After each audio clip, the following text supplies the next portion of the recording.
ఏం చెప్పినా జాగ్రత్తగా నిదానంగా ఓ పద్ధతిగా చెప్పాలంటున్నాడు మన అభి. అది ఎందుకు తెలుసుకోవాలంటే లెట్స్ కాల్ అపాన్ అదరే Abhi along with the team.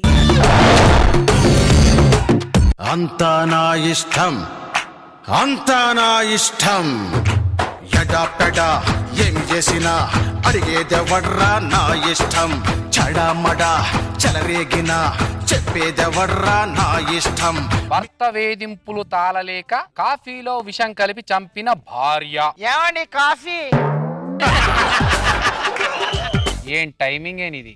కలిపావా? కలిపానండి. ఎంత? 2 స్పూన్లు. 2 స్పూన్లేనా? ఆ. ఇంకో 2 కలపకపోయావా? ఎందుకండి? నన్ను పైకి పంపించడానికి. అదేంటి మీరు ఆఫీస్కి వెళ్తారు కదా, కాఫీ తాగి పైకి ఎలా వెళ్తారు?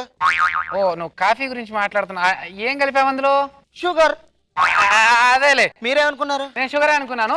నువ్వు వెళ్ళు, కాఫీ చల్లారింది మళ్ళీ పెట్టుకరా. అవునా? ఏందో పిచ్చిమానం. వసేయ్ ఆయన. కప్పు తీసుకెళ్ళవే. పీకే విషయంలో ముదిరిన వివాదం. ఇందులో వివాదం ఏముంది? ఎవడు వాడు బీక్కుంటే అయిపోద్దిగా. హైదరాబాద్ ను వణికిస్తున్న స్వైన్ ఫ్లూ. వీడో దరిద్రుడు. లాడెన్ గాడు పోయిన తర్వాత ఈ స్వైన్ ఫ్లూ గాడు ఒకటి దొరికాడు. వీడిని పట్టుకొని కాల్చి చంపితే గానీ ప్రపంచం బాగుపడదు. రే స్వైన్ ఫ్లూ అంటే మనిషి కాదురా, అదొక వ్యాధి. నూతన సంవత్సరంలో స్కిట్లన్నీ దుమ్ము లేపుతామంటున్న జబర్దస్త్ టీం లీడర్లు. మోడీ గారేమో స్వచ్ఛ భారత్ అంటారు, వీళ్ళేమో దుమ్ము లేపుతామంటున్నారు. స్కిట్లు సరిగ్గా చేసుకుంటే సరిపోద్దిగా. ఇంట్లో గ్యాస్ లీక్ చేసి భర్తను చంపిన భార్య. ఏమండి గ్యాస్ అయిపోయింది ఇంట్లో. ఏం టైమింగ్ లో వస్తావే. ఇప్పుడు నేను గ్యాస్ లీక్ అయిందని చెప్పి అక్కడికి వచ్చి అది సెట్ చేస్తున్న టైంలో నన్ను కాల్చి చంపేద్దామనే. అదేంటి అలా మాట్లాడతారేంటి? గ్యాస్ లీక్ అవ్వడం ఏంటి? లేకపోతే ఏంటి, గ్యాస్ లీక్ అయిందని చెప్పి నన్ను చంపదామని ప్లాన్ వేసావు అంతే కదా. అదేంటండి అలా మాట్లాడతారేంటి? ఏంటి నోరు లేస్తుంది అంటే? నోరు లేస్తుంది ఏంటి సంగతి? లేకపోతే ఈ చీపుర్లు వేస్తుంది మరి. నిన్ను కాదు, మీ బాబు నానాలనే. అవును బాబు నానాలి. నన్ను నిక్కిచ్చి కట్టబెట్టాడు చూడు, మా బాబుని అనాలి ఫస్ట్. అయినా మొన్న పిలిచి పండక్కి బుల్లెట్ పెడతా అంటే నేను రాయల్ ఎన్ఫీల్డ్ పెడతాడు అనుకున్నాను. బుల్లి అట్టు పెట్టి ఇదే బుల్లెట్ అంట. నిన్ను వాడిని ఇద్దరిని కలిపి కొడతా కానీ సెట్ కాదు. ఓ రోజమ్మా, ఓ రష్మమ్మ, నన్ను కొట్టి చంపుతున్నాను అమ్మో, నన్ను కొట్టి చంపుతున్నాను అమ్మో, నన్ను నాశనం చేస్తున్నాను. నువ్వు నన్ను కొడుతున్నాడంటే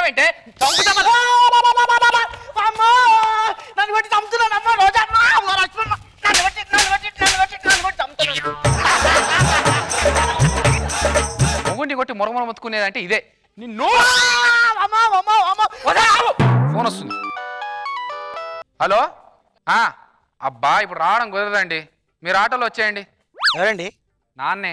పంది కుక్కలాగా మెక్కడానికి మళ్ళీ ఇంటికి వస్తున్నాడా? మొన్ననే కదండి వచ్చింది, సంవత్సరం క్రితం 2 రోజులు ఉన్నాడు. పంది కుక్కలాగా మెక్కి తినిపోయారు, మళ్ళీ వస్తున్నారా ఇంటికి? వస్తుంది మా నాన్న కాదే మీ నాన్న. ఏమండి వచ్చిన తర్వాత ఆయన ముందు బాగా అరవకండి. అసలే మా నాన్నకు గుండెలో చిల్లు. మీరు గట్టిగా అరిచారనుకో టపామని టపి కట్టేస్తాడు. పోతే పోయాడు, పీడ పోద్దిగా. పీడ పోతే పోయింది, పీడతో పాటు ఆస్తి పోతుంది. అయినా ఉన్న ఒక్కదాని ఒక కూతురు నువ్వు, నీకు కాకుండా ఇంకెవరికి రాస్తాడు ఆస్తి? ఇప్పుడు రాస్తా అన్నారు కానీ ఇంకా రాలేదు కదండి. రాసిన తర్వాత వాడు ఉన్నా ఒకటే టపే కట్టేసిన ఒకటి. ఏమండి ఆయనకు గుండెలో చిల్లుంది కాబట్టి ఏది మాట్లాడినా ప్రశాంతంగా నవ్వుతూ మాట్లాడండి. మీరు షాక్ న్యూస్ చెప్పారనుకో టపామని వెళ్ళిపోతాడు, మళ్ళీ మనకు ఆస్తి ఉండదండి. అంటే షాకింగ్ న్యూస్లు కొంచెం కూల్ గా చెప్పాలి, నవ్వుతూ. పండగలా దిగి వచ్చావు, ప్రాణాలకు వెలుగిచ్చావు, రక్తాన్ని ఎరుపెక్కించావు. నానా అమ్మాయి ఎన్ని రోజులు అయిపోయింది నిన్ను చూసి? ఎన్ని రోజులు ఏంటండి, మొన్నే వచ్చి వారం రోజులు ఉండిపోయారుగా.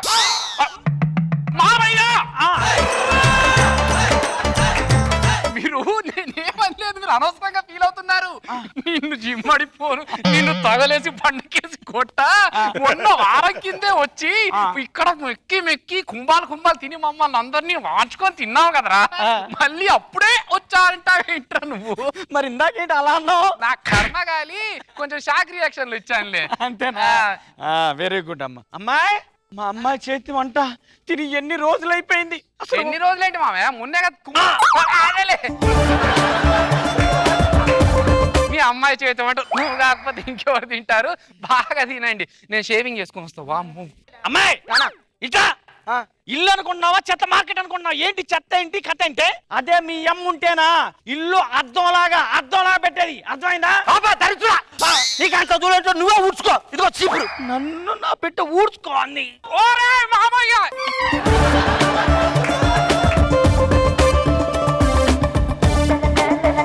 ఊడువు నువ్వు అన్నావు, అదేమో పిచ్చి మొహబ్ది. అది నేను ఎందుకు ఊడుస్తావు, నువ్వు ఊడ్చుకో అనింది. అతనికి నీ గుండె నొప్పి ఎందుకు, అదంత దూలుంటే నువ్వు ఊడ్చుకోవచ్చుగా. అంత చిన్న విషయానికి అట్లా చెప్పింది ఏంటారు? అది ఏ విషయాన్నైనా టెన్షన్ పడకుండా నెమ్మదిగా తీసుకోవాలి, టెన్షన్ పడకూడదు. సుబ్బారావు గారు, ఇట్లా సుబ్బారావు గారు లేరు, ఏ విషయమైనా నెమ్మదిగా చెప్పుకోవాలి. నెమ్మదిగా చెప్పేది ఏంటండి, పక్కించి రామారావు గారు వాళ్ళ ఆవిడ మీద కిరోసిన్ పోసి చంపేశాడంట. కిరోసిన్ పోసి చంపేసిండ్రా?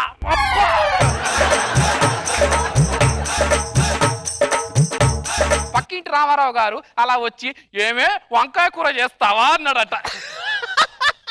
నీకేంద్ర వంకాయ చేసేది పొట్లకాయలు చెప్పి నా భార్య అనిందంట. ఆ మాటకి దెబ్బకి తెక్క తిరిగి వాడు కిరోసిన్ చూసుకొచ్చి మీద పోసాడంట. నువ్వు కిరోసిన్ పోసి అట్ట పెట్టాడేంట్రా, అదే అగ్గిపుల్ల గీసి ఇలా అనేసరికి బగ్గు మనం అంటి చచ్చిపోయింది. అంతే.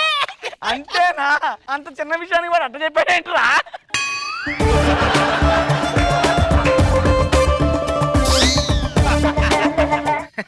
సరే గాని మామయ్య, ఇప్పుడు నువ్వు ఆస్తి రాసి ఇచ్చేస్తే మనం మాట అనుకోవచ్చు మామయ్య. ఇప్పుడు 10 ఎకరాలు ఇప్పుడు ఏం చేశానంటే అనాసనానికి రాసేసా. ఈ కొబ్బరి తోట 10 ఎకరాలు వృద్ధాశ్రమానికి రాసేసా.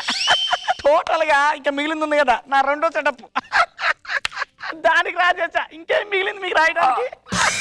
ఆస్తి అంతా రాసేసావా? ఏమండి నాన్న,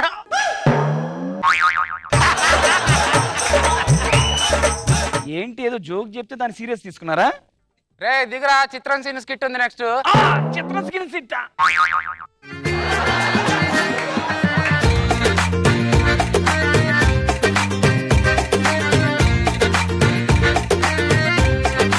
సో నీ స్కిట్ చూసి ఇప్పుడు మా జడ్జెస్ కి ఎలా అనిపించిందో చూద్దాం. బాగుంది అభి.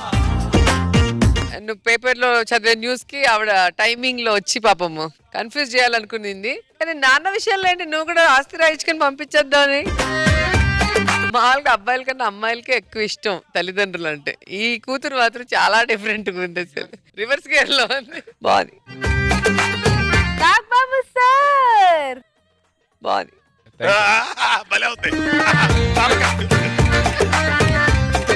ఓకే బాగుంది.